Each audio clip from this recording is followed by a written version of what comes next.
Les États-Unis se sentent plus divisés que jamais. Et certains États veulent se séparer. Pourquoi cela se produit-il? Et quel est l'avenir de l'Amérique?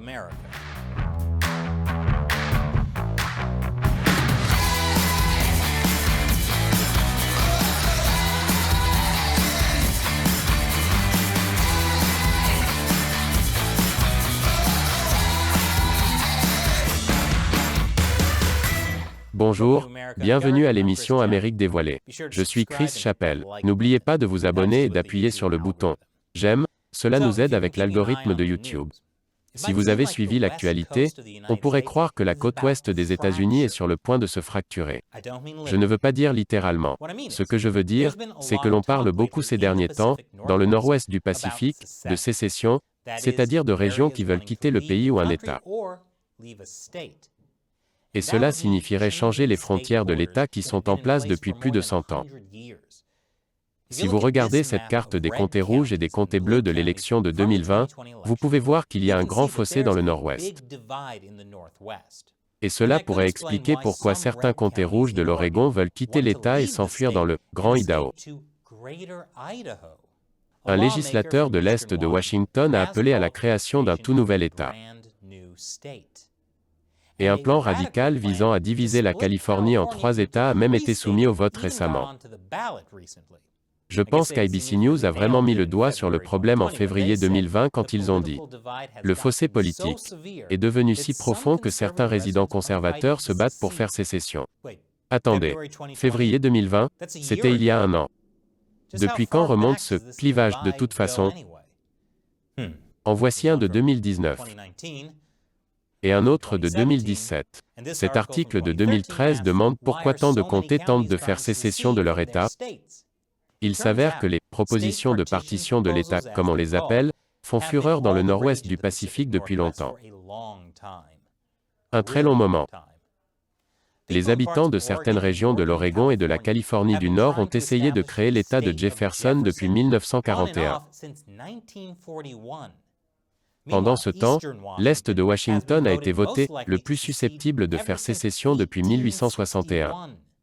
Cela inclut les tentatives de transformer l'Est de l'État de Washington et certaines parties de l'Idaho en État de Lincoln en 1907, 1913, 1915, 1921, 1922, 1923 et 1929, ainsi qu'une tentative de transformer l'Est de Washington en l'État de Roosevelt en 1937.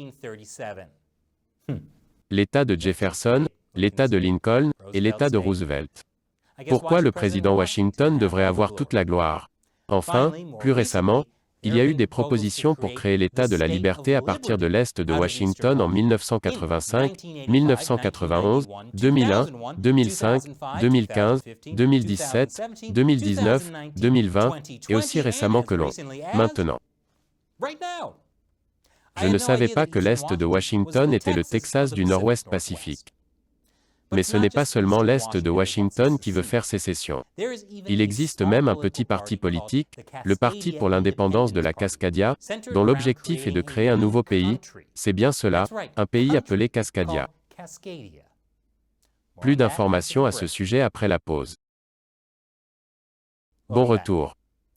Certaines personnes dans le nord-ouest du Pacifique veulent former un nouveau pays, la Cascadia.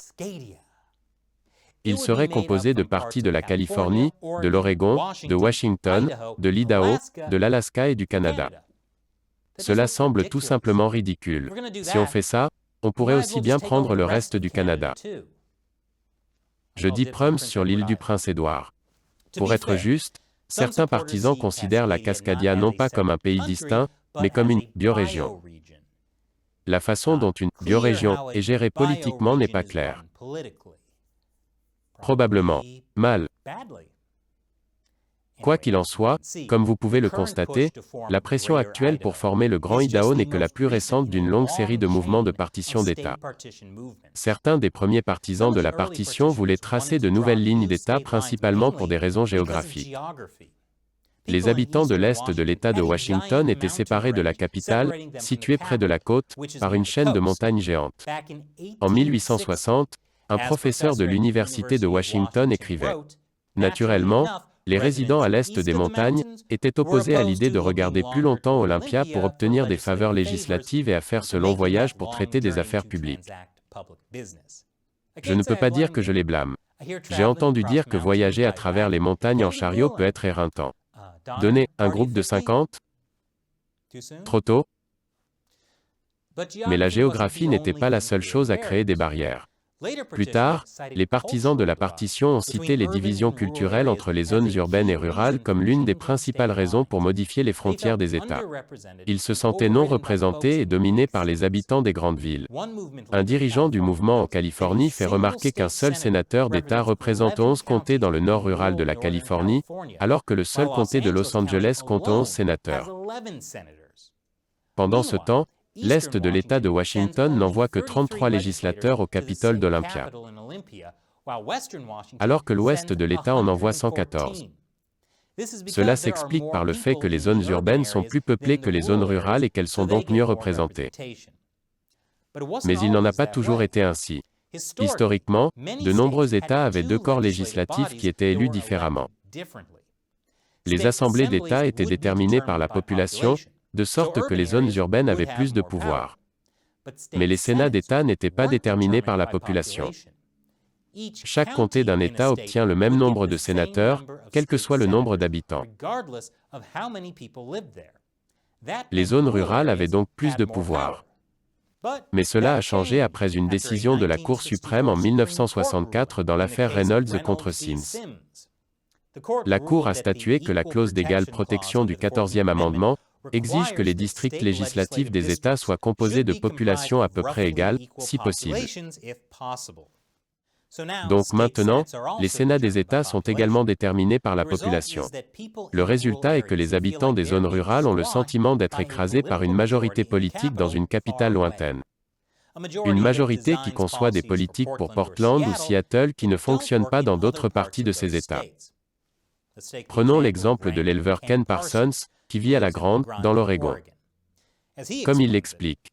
Disons, par exemple, que j'embauche un étudiant pendant les mois d'été pour déplacer mes lignes d'irrigation. Maintenant, des citadins me disent que je dois les payer 15 $. Eh bien, je suis un agriculteur. Je ne peux pas dire à ceux qui achètent mon blé. Je dois augmenter le prix de mon blé.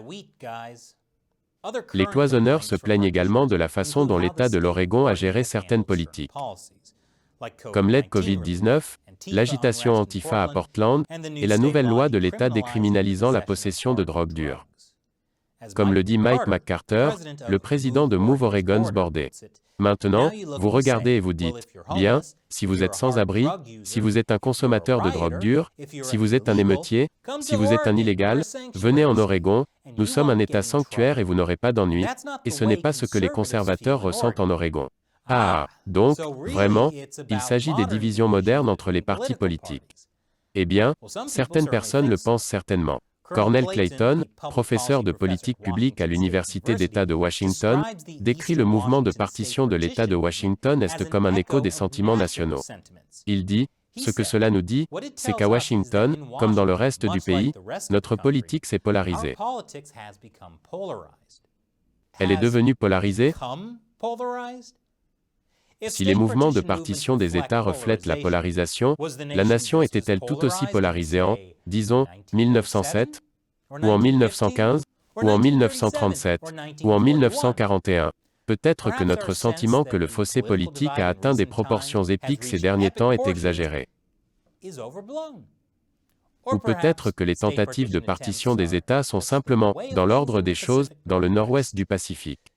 Comme l'a dit un journaliste, c'est peut-être une mentalité de pionnier qui perdure. Laissez-moi tranquille et laissez-moi vivre ma vie en paix.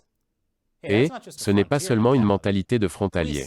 Nous, les citadins, voulons aussi que les gens nous laissent tranquilles. C'est pourquoi nous ne faisons pas de contact visuel avec les gens dans le métro. Eh bien, c'est aussi parce qu'un jour, les rats du métro viendront pour nous, et alors c'est chacun pour soi. Alors rencontrons certains de ces sécessionnistes d'État du Nord-Ouest. Juste après la pause. Bienvenue à nouveau. Alors rencontrons certains de ces sécessionnistes d'État.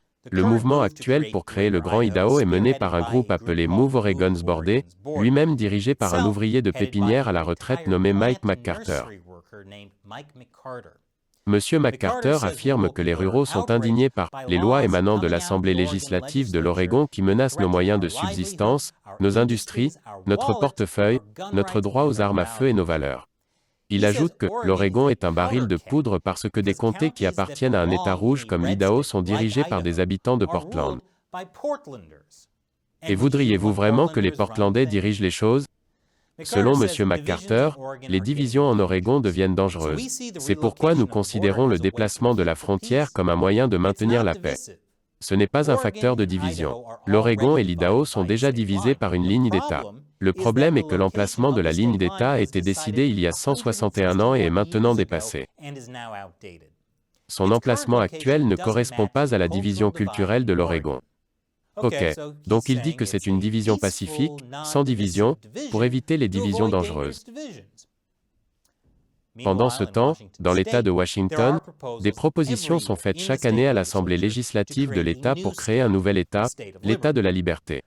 L'un des défenseurs de ces propositions, Robert Brown, déclare que les habitants de l'Est de Washington sont traités un peu comme les beaux enfants roux que l'on pousse dans le coin. En Californie, le mouvement The State of Jefferson cherche toujours à créer un nouvel État à partir de 21 comtés de Californie du Nord. L'actuel chef du mouvement est Mark Baird, qui déclare que « ce que nous pensons n'a aucune importance. Nous ne pouvons être représentés sur aucune question. C'est le seul moyen pour nous de faire en sorte que nos votes comptent et que nos voix soient entendues. » Comme vous pouvez le voir, tous ces mouvements sont constitués de personnes qui ont le sentiment d'être taxées alors qu'elles n'ont tout simplement pas voix au chapitre dans la gestion de leur communauté, ce qui me semble familier. Vous savez, j'ai l'impression qu'il y avait un dicton à ce sujet dans ce pays à l'époque de la Révolution américaine. Je viens de la voir. Non, c'est parti. Vous vous dites peut-être que ce sont tous des exemples de comtés rouges qui veulent quitter des États majoritairement bleus. Y a-t-il des comtés bleus qui veulent quitter des États rouges? Eh bien, un représentant de l'Illinois ne cesse de présenter une résolution visant à faire de Chicago le 51e État.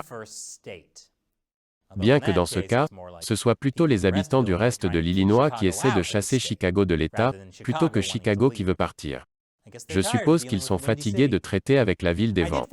J'ai trouvé un exemple d'un comté bleu essayant de quitter l'Arizona et de former Baja Arizona à la place. Mais c'était en 2011. Ce n'est peut-être plus le cas, car l'Arizona devient lentement bleu. Et c'est la raison principale pour laquelle ce sont surtout des comtés rouges qui essaient de quitter ces États. Les comtés bleus ont tendance à être plus urbains, donc à avoir plus de pouvoir dans le gouvernement de l'État, grâce à cet arrêt de la Cour suprême. Ces modifications des frontières des États pourraient-elles se produire de manière réaliste? La Constitution des États-Unis permet aux États de modifier leurs frontières, mais ces modifications doivent être approuvées par les communautés locales, les législatures des États et le Congrès américain. Les communautés locales sont généralement d'accord. Les législatures des États, pas vraiment. C'est pourquoi le projet de loi visant à transformer l'Est de Washington en l'État de la liberté n'a jamais dépassé le stade de la première lecture en commission. Et même si cela se produit, bonne chance pour que le Congrès américain fasse quelque chose.